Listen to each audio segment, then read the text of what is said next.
Hi, welcome to Swin at Dusk, perfect for cozy nights, quiet moments, or when your heart needs a little warmth. I am Brittany, and I hope you'll love tonight's story.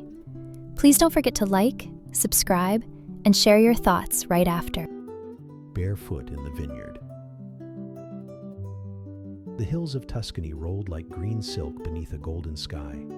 The vineyard stretched out endlessly, vines heavy with ripening grapes, the air thick with the perfume of earth, sun, and promise. Harper arrived with nothing but a suitcase, a bruised heart, and the desperate need to feel grounded again.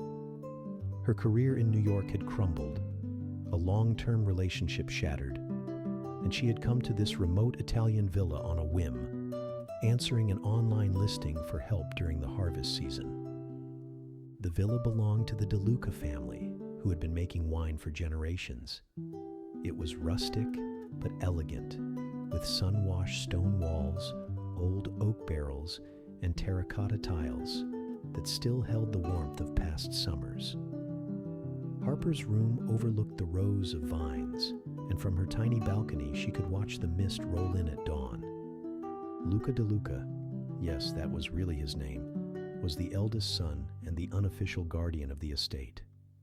He was rugged in that unbothered, sun-kissed way, straw-colored curls, suntanned skin, and a laugh that came from the chest.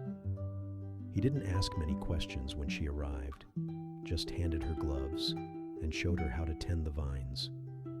They worked side by side under the sun, their hands brushing as they tied vines and picked grapes.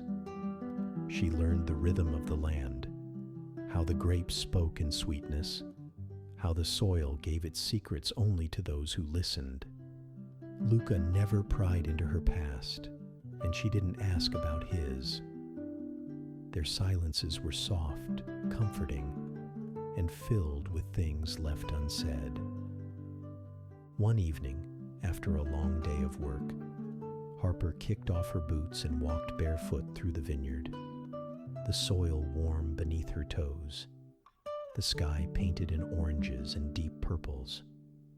Luca watched her from the terrace, a glass of wine in hand, before joining her without a word.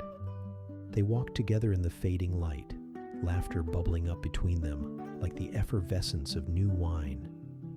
Then, beneath the stars and the rustle of grape leaves, he kissed her, slow and deep, like a vintage aged to perfection. It was not a kiss of urgency, but one of certainty, of two people remembering what it meant to be touched without expectation. That night, on a blanket beneath the olive trees, they made love with the vineyard around them, a cocoon of scent and breeze and night. It was raw and honest and healing. Harper felt the grief peel away from her chest like bark from an old tree. With every touch, Luca brought her back to herself. The harvest came and went. The grapes were crushed, the barrels sealed. The air shifted. She had planned to stay only a few weeks, but the land, the people, and Luca made her question what it meant to go back. Was returning to her old life truly moving forward, or was it just retreating? On her final night, Luca poured her a glass of wine made the year she was born.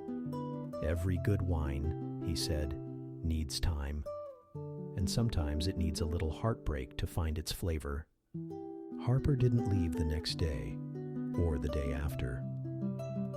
She sent one email, turned off her phone, and walked barefoot back into the vineyard, toward a life she never expected, and a love she didn't see coming. Hope you enjoyed the story and it stimulated your imagination. We have more stories to come and look forward to hearing from you. Please like, subscribe, and leave us a comment.